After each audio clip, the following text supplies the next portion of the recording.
En fait, encore une fois, les sources, la plupart des sources islamiques sont en arabe et en persan. Tu vois, donc par définition, toute personne qui se lance dans des études théologiques va être obligée d'accéder à ces deux langues. Tu vois, ne fût-ce que pour comprendre les sources de cette religion. Alors, la source principale, elle est en arabe.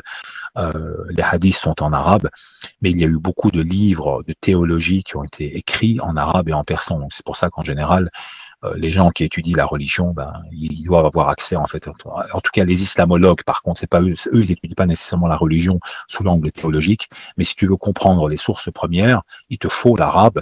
Et l'idéal, c'est que tu aies l'arabe et le persan, par exemple, surtout les écrits des philosophes et de certains théologiens des premiers temps d'islam.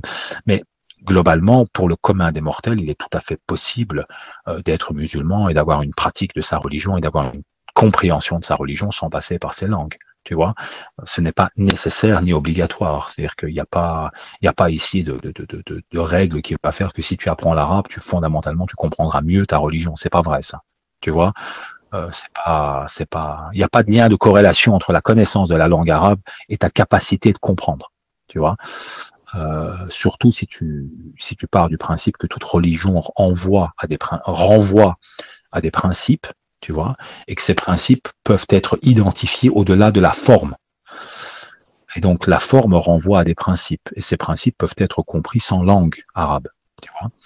Par contre, si tu veux faire des études de théologie et que tu veux être un juriste, là, par contre, la langue est importante. Voilà.